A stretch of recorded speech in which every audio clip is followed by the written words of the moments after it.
Bismillahirrahmanirrahim. Assalamualaikum warahmatullahi wabarakatuh. Waalaikumsalam warahmatullahi wabarakatuh. Nggih, boleh Bapak Ibu monggo untuk sementara jangan di-mute dulu biar kita bisa berkomunikasi sebentar. Nanti ketika saya mohon di-mute, mungkin di-mute dulu. Ini dibuka dulu mikrofonnya nggak apa-apa. Pak Thomas, terima kasih atas kehadirannya. Bu Pinta, terima kasih atas kehadirannya. Pak Sumbaga, terima kasih. Bu Caturwigati, Bu Anugrah, kemudian Pak Afid Triwono juga terima kasih. Bu Yati juga terima kasih. Yang lain barangkali menyusul, karena ini sudah jam 8, mungkin lebih baik kita mulai.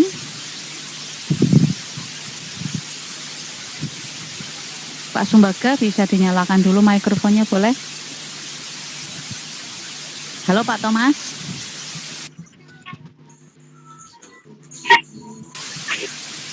Terima kasih Pak Thomas. Suara saya bisa didengar? Bisa. Oke, ya. Oke, sip. Nggih.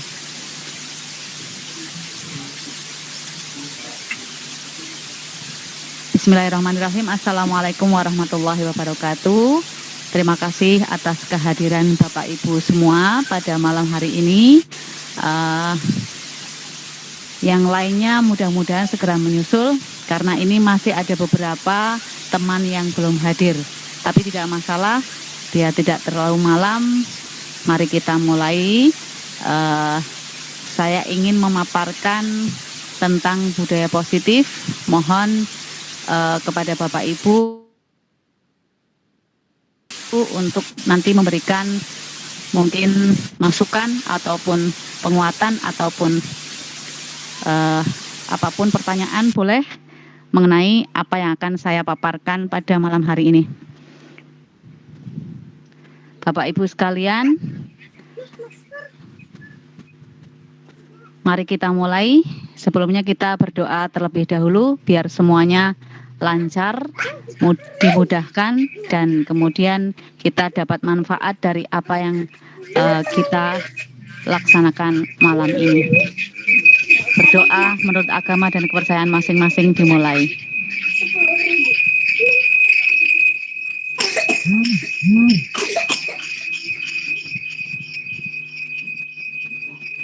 Berdoa selesai.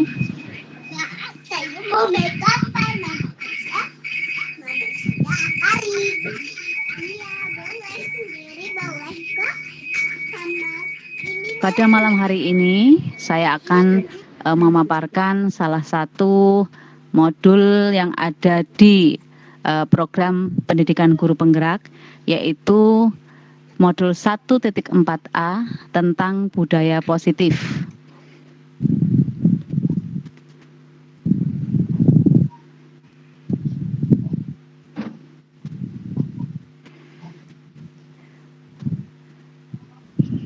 Apa sih itu budaya positif? Budaya positif adalah bermula dari disiplin positif yang dilakukan secara bersama-sama, berkolaborasi, agar menimbulkan satu kebiasaan atau pembiasaan yang positif pula yang nanti akhirnya menjadi budaya positif. Budaya positif itu erat kaitannya dengan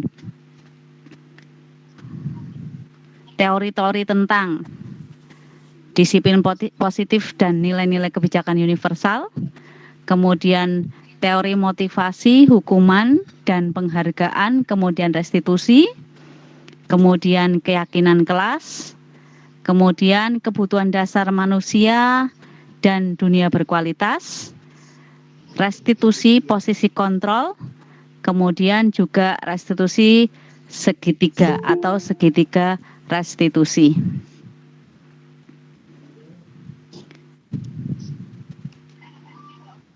Selamat datang Bu Siti Solehah, terima kasih. Disiplin positif dan nilai-nilai kebajikan universal.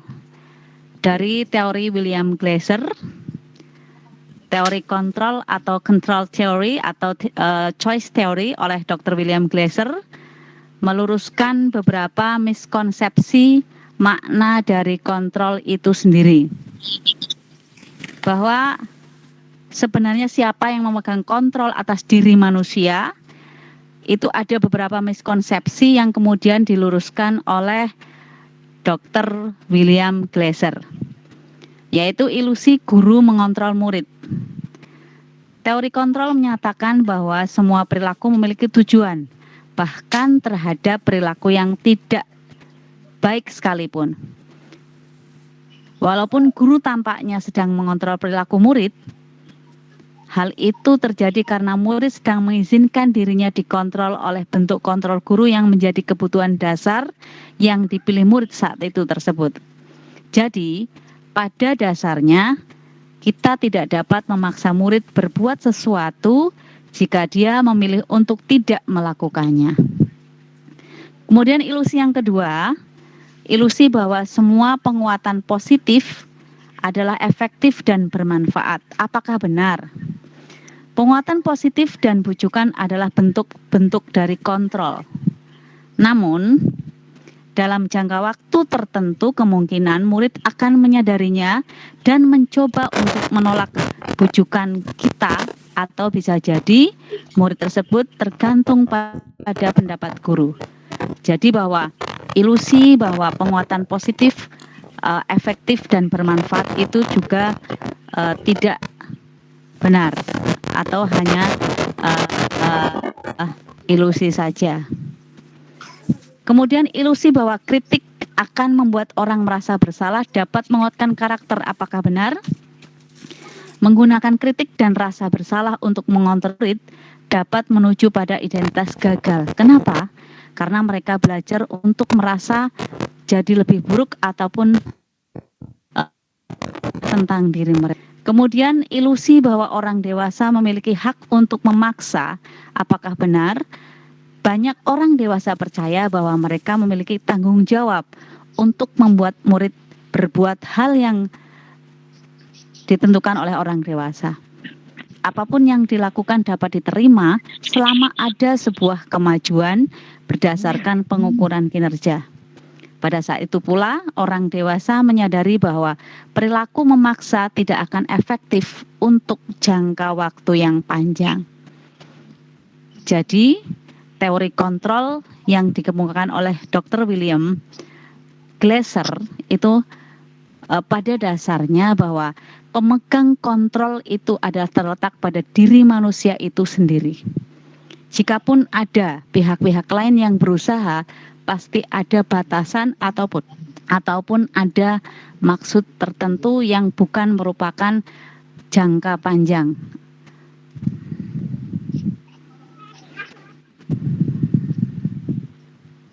Kemudian, bagaimana sih perubahan paradigma dari stimulus respon ke teori kontrol? Nah, di sini ada beberapa yang bisa kita lihat bahwa siapa sih sesungguhnya yang memegang kontrol? Nah, siapa sih manusia yang bisa berusaha untuk mengubah? Nah, seperti yang dikemukakan oleh salah seorang tokoh, bahwa orang kalau akan mengubah yang lebih besar, dia harus mengubah mindset-nya. Jadi orang yang bisa merubah dari stimulus respon ke teori kontrol adalah orang yang sudah bisa memegang kontrol diri sendiri. Perubahan dari stimulus realitas kebutuhan kita sama, itu pandangan dari stimulus respon. Dengan pandangan teori kontrol mengatakan bahwa realitas atau kebutuhan kita itu berbeda. Semua orang melihat hal yang sama. Sementara di teori kontrol, setiap orang memiliki gambaran yang berbeda. Kita mencoba mengubah orang agar berpandangan sama dengan kita. Tetapi di teori kontrol, kita berusaha memahami pandangan orang lain tentang dunia. Perilaku buruk dilihat sebagai suatu kesalahan. Dalam teori kontrol, semua perilaku memiliki tujuan sesuai dengan motivasinya. Kemudian orang lain bisa mengontrol saya. Tapi kalau di teori kontrol, hanya saya yang bisa mengatur diri saya sendiri atau hanya Anda yang bisa mengatur diri Anda sendiri. Saya bisa mengontrol orang lain. Sementara di teori kontrol, saya tidak bisa mengontrol orang lain atau Anda tidak bisa mengontrol orang lain. Pemaksaan ada saat bujukan gagal. Tetapi di teori kontrol, kolaborasi dan konsensus menciptakan pilihan-pilihan baru. Kemudian dalam teori stimulus respon, pola berpikirnya adalah menang kalah. Sementara dalam teori kontrol, pola berpikirnya adalah menang-menang atau win-win solution.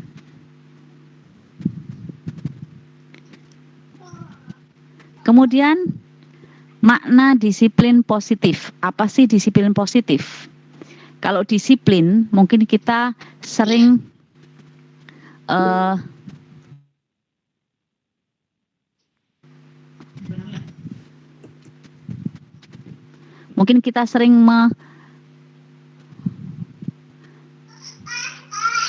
menghubungkan dengan ketaatan ataupun kepatuhan. Nah, sebenarnya tidak semua disiplin atau disiplin positif itu sesuai dengan pernyataan Ki Hajar Dewantara bahwa di mana ada kemerdekaan, disitulah harus ada disiplin yang kuat.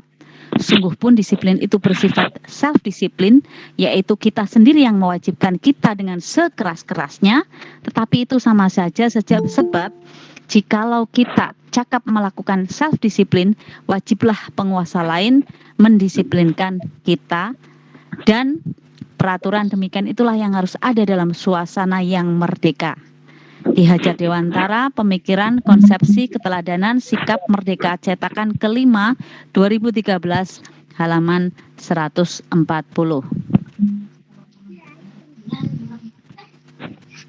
Kemudian disiplin yang dimaksud Ki Hajar Dewantara di sini adalah disiplin yang berasal dari dalam diri atau intrinsik, sejalan dengan pemikiran Diana Gosen dalam bukunya Restructuring School Discipline tahun 2001 yang mengatakan bahwa disiplin berasal dari bahasa Latin. Disiplina yang berarti belajar atau disipil yang berarti murid atau pengikut. Untuk menjadi seorang murid atau pengikut, seseorang harus paham alasan mengapa mereka mengikuti suatu ajaran tertentu. Sehingga motivasi yang terbangun adalah motivasi intrinsik. Dayanya juga menyatakan disiplin diri membuat seseorang menggali potensinya menuju sebuah tujuan. Sesuatu yang dihargai dan bermakna. Berarti juga bahwa disiplin mempelajari bagaimana cara kita mengontrol diri dan bagaimana menguasai diri untuk memilih tindakan yang mengacu pada nilai-nilai yang kita hargai dan kita yakini. Jadi, seseorang yang memiliki disiplin berarti mereka bisa bertanggung jawab terhadap apa yang dilakukannya karena mereka berdasarkan tindakan mereka pada nilai kebajikan universal. Itulah disiplin.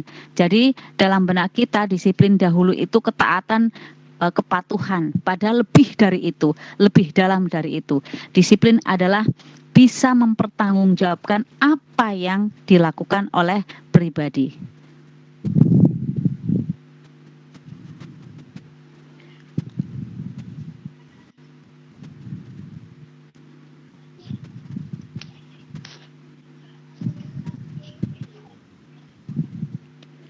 Kemudian teori motivasi, hukuman, penghargaan, dan restitusi. 3 teori motivasi perilaku manusia menurut Diana Gosen dalam bukunya Restructuring School Discipline adalah 1. Orang berperilaku punya motivasi untuk menghindari ketidaknyamanan atau hukuman atau apa yang akan terjadi jika saya tidak melakukannya. Biasanya akan timbul pertanyaan seperti itu. Kemudian yang kedua adalah untuk mendapatkan imbalan atau penghargaan dari orang lain. Biasanya akan bertanya, apa yang akan saya dapat jika saya melakukannya? Kemudian yang ketiga, untuk menjadi orang yang mereka inginkan dan menghargai diri sendiri dengan nilai yang mereka percayai. Biasanya akan timbul pertanyaan, akan menjadi seperti apa jika saya melakukannya? Dilihat dari 3 hal motivasi orang melakukan sesuatu, motivasi yang pertama dan kedua adalah motivasi yang masih bersifat eksternal atau motivasi yang belum keluar dari dalam diri atau motivasi yang masih berhubungan dengan pihak lain. Karena menghindari ketidaknyamanan atau hukuman berhubungan dengan orang lain untuk mendapatkan imbalan juga sama, berarti ada pamrih. Kemudian yang ketiga adalah motivasi yang tergolong dengan motivasi internal, motivasi yang timbul dari dalam diri seseorang. Jadi mereka akan melakukan sesuatu berdasarkan apa yang mereka yakini dari kebajikan universal. Bukan karena ingin mendapat imbalan, bukan karena menghindari hal yang tidak nyaman. Mereka berbuat sesuatu kalau berdasarkan motivasi yang ketiga, berarti mereka sudah menjadi orang yang betul-betul punya motivasi intrinsik atau motivasi secara internal. Kemudian di samping motivasi ada gambaran tentang hukuman, konsekuensi, dan restitusi. Karena ketiga hal ini bisa membuat atau bisa untuk mendisiplinkan seseorang, namun ada celah-celah negatif di antara beberapa yang ada di sini. Antara lain hukuman dan konsekuensi. Hukuman dan konsekuensi, kok kembali lagi?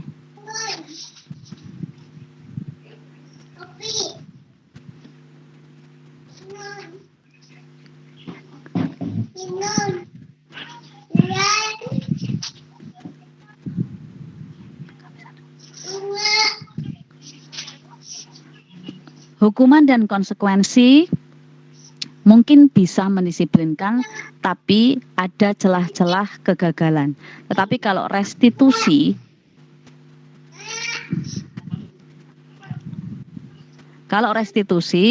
berarti nanti adalah salah satu bagian dari pendisiplinan yang bisa mengarah kepada disiplin positif. Karena restitusi itu tidak memaksa, restitusi itu bukan menebus kesalahan, tetapi belajar dari kesalahan. Restitusi itu memperbaiki hubungan. Restitusi adalah tawaran, bukan paksaan. Restitusi adalah menuntun untuk melihat ke dalam diri. Restitusi itu mencari kebutuhan dasar yang mendasar. Restitusi itu fokus pada karakter, bukan tindakan. Restitusi itu menguatkan. Restitusi itu fokus pada solusi. Restitusi itu mengembalikan murid yang salah pada kelompoknya. Nah, salah satu cara pendisiplinan yang bisa membawa ke disiplin positif adalah restitusi. Kalau hukuman dan konsekuensi tadi ada celah-celah untuk melukai murid, baik secara verbal maupun secara fisik. Karena tadi terlalu kecil, saya nggak bisa membacakan, mudah-mudahan nanti bisa terbaca. Jadi yang paling tepat untuk mendisiplinkan agar menimbulkan disiplin positif adalah restitusi.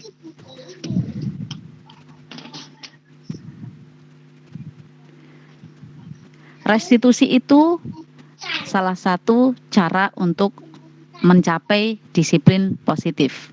Nah, biasanya ada langkah-langkah atau tahap-tahap dalam melaksanakan restitusi. Yang sangat berkaitan adalah keyakinan, baik keyakinan kelas, keyakinan dalam keluarga, maupun keyakinan sekolah. Lebih luasnya karena keluarga sekolah adalah tempat untuk tumbuh kembangnya kodrat anak, maka biasanya dalam kehidupan kita ada keyakinan-keyakinan yang diyakini bersama yang kita ambil dari kebajikan-kebajikan universal. Nah, di dalam kelas, mengapa keyakinan kelas? Mengapa bukan peraturan kelas? Karena keyakinan kelas adalah nilai kebajikan universal yang berada di balik peraturan kelas. Contoh, wajib bermasker dan cuci tangan. Di situ mengandung nilai kebajikan adalah kesehatan dan keselamatan. Nah, itulah keyakinan atau nilai kebajikan universal yang disepakati secara tersirat dan tersurat. Lepas dari latar belakang, suku, negara, bahasa maupun agama. Jadi kenapa tidak peraturan? Karena peraturan cenderung pada aturan-aturan tertulis yang mungkin anak atau murid akan kadang-kadang bosen untuk mentaatinya, tetapi kalau keyakinan betul-betul diambil dari peraturan, keyakinannya apa, diyakini kemudian diterapkan, yang akan dapat menimbulkan motivasi intrinsik dan akhirnya akan menimbulkan disiplin positif pada diri anak-anak tersebut. Kemudian, kenapa keyakinan kelas itu penting untuk membentuk sebuah budaya positif? Karena disiplin positif terbentuk oleh kekuatan keyakinan yang diyakini dan diterapkan oleh setiap individu dalam sebuah komunitas, sehingga jika semua berkolaborasi menumbuhkan dan meningkatkan disiplin positif, maka akan terbentuk sebuah budaya positif. Nah, mewujudkan sebuah keyakinan kelas yang efektif dengan cara menciptakan program kebajikan. Cara-caranya bisa lihat daftar kebajikan yang telah disusun bersama, menentukan nilai kebajikan yang ingin dijadikan perhatian utama, mungkin jadikan visi atau misi sekolah, kemudian menyempurnakan beberapa daftar nilai kebajikan yang utama, kemudian bisa membuat poster atau muat di sosmed keyakinan kelas yang ada di kelas Anda. Kemudian pembuatan keyakinan sekolah atau kelas. Keyakinan kelas bersifat lebih abstrak daripada peraturan yang lebih rinci dan konkret. Keyakinan berupa pernyataan universal dan dalam bentuk positif. Keyakinan kelas hendaknya tidak terlalu banyak agar mudah diingat dan dipahami oleh seluruh warga. Keyakinan kelas sebaiknya sesuatu yang dapat diterapkan di lingkungan tersebut. Nah, semua warga hendaknya ikut berkontribusi dalam pembuatan keyakinan kelas, mungkin dengan cara curah pendapat dan sebagainya. Prosedur pembentukan keyakinan sekolah atau kelas mempersilahkan warga sekolah untuk curah pendapat tentang peraturan yang disepakati, mencatat semua masukan warga sekolah dan semua pendapat yang dilihat dari curah pendapat, kemudian menyusun keyakinan kelas atau sekolah sesuai prosedur pembentukan, kemudian mengganti kalimat negatif menjadi positif. Contoh, jangan membuang sampah di kelas menjadi buanglah sampah pada tempatnya. Tinjau kembali daftar curah pendapat yang sudah dicatat, barangkali masih ada pernyataan yang berupa peraturan agar bisa berubah menjadi keyakinan. Kemudian tinjau ulang keyakinan kelas secara bersama-sama. Setelah keyakinan sekolah selesai, dibuat semua warga dipersilakan meninjau ulang, menyetujui lalu menandatanganinya. Keyakinan kelas atau sekolah diletakkan di tempat yang mudah dilihat oleh semua warga. Mungkin bisa dipajang di depan, di dinding, di semua sudut-sudut, biar terbaca, kemudian terlaksanakan oleh semua warga sekolah.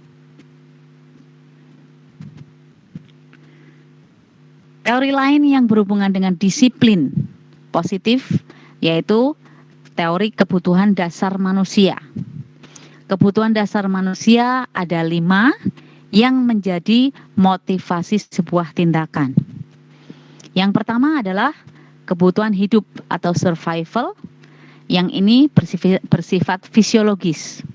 Contoh kebutuhan papan, pangan, sandang.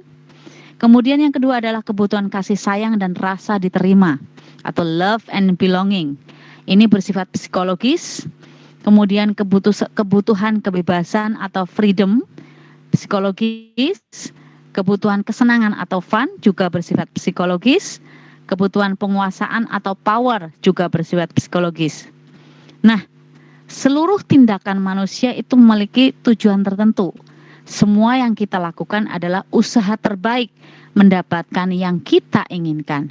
Ketika kita mendapat apa yang kita inginkan, sebenarnya saat itu juga kita sedang memenuhi satu atau lebih dari 5 kebutuhan dasar di atas.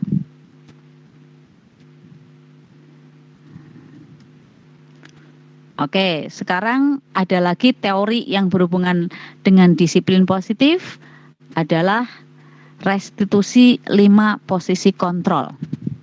Nah, perlu kita ketahui, perlu kita pelajari, perlu kita kuasai karena kita adalah sebagai pendidik. Jadi, kita harus pandai memilih sebagai apakah kita dalam memposisikan kontrol diri kita. Karena ada beberapa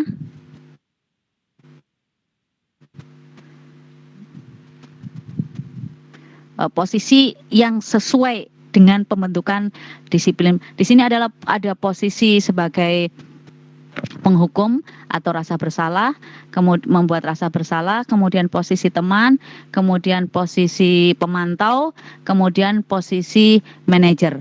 Posisi yang paling pas untuk menjadikan murid-murid kita, menjadikan orang-orang yang ada dalam asuhan kita menjadi orang yang mempunyai disiplin positif adalah posisi manajer. Karena posisi manajer di situ banyak sekali hal-hal yang dalam praktek restitusi bisa menyatu dengan posisi manajer.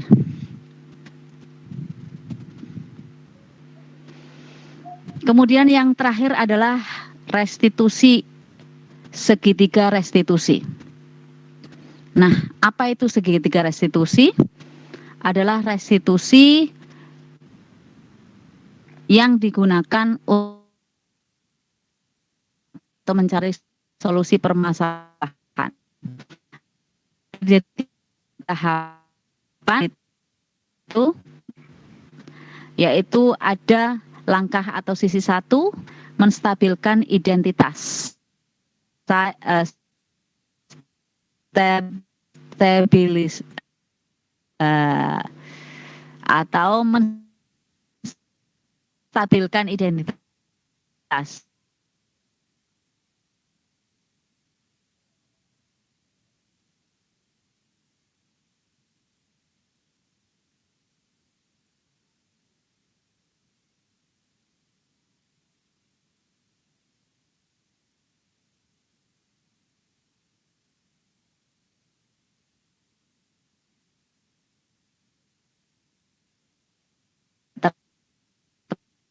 Tertarik mencari siapa yang salah, tetapi ingin mencari solusi dari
apa kelak. Itu contoh-contohnya.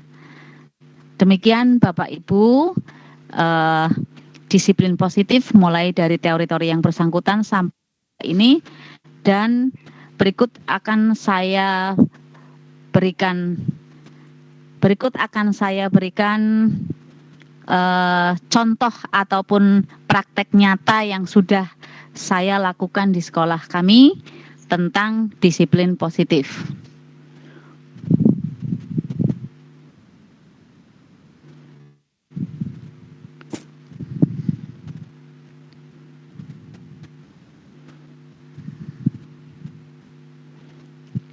Budaya positif yang ada di sekolah kami, salah satunya adalah pembiasaan hidup bersih dengan berkeyakinan bahwa kebersihan adalah sebagian dari iman, atau kebersihan adalah untuk menjaga kesehatan. Jadi anak-anak setiap Jumat ada yang namanya Jumat bersih, pasti bekerja sama dengan tim kelasnya untuk membersihkan kelas masing-masing. Kemudian yang telah saya praktekkan juga, saya pernah melakukan restitusi segitiga atau segitiga restitusi terhadap anak-anak yang kebetulan saat itu ada sedikit kekacauan, bisa diselesaikan. Kami berusaha untuk ngobrol dengan cara-cara atau langkah-langkah restitusi yang sudah saya pelajari. Demikian Bapak Ibu, terima kasih atas perhatian dan supportnya. Monggo silakan Bapak Ibu, barangkali ada saran, ada masukan, ataupun ada hal-hal yang barangkali bisa dijadikan pembelajaran. Kami mohon jika ada yang mau memberikan saran, silakan.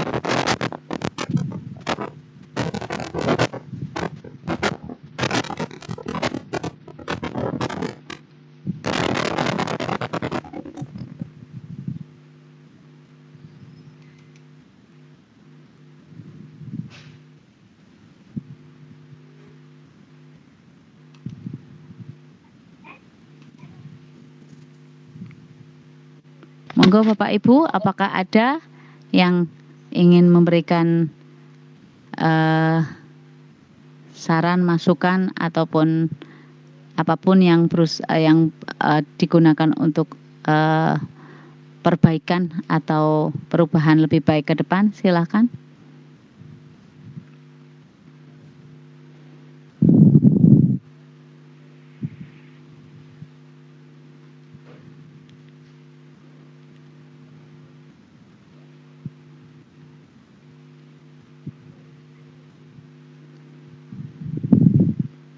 Jika tidak ada, terima kasih sekali atas kehadiran semuanya pada malam hari ini.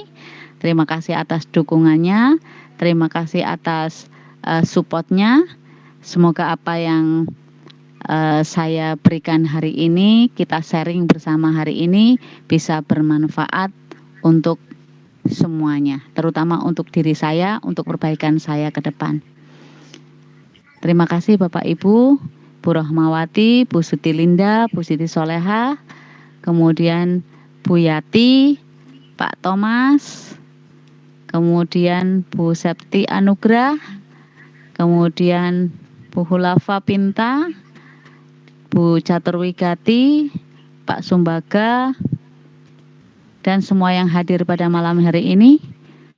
Terima kasih atas kehadirannya, menyempatkan waktunya. Mohon dimaafkan atas segala salah dan hilaf. Wassalamualaikum warahmatullahi wabarakatuh.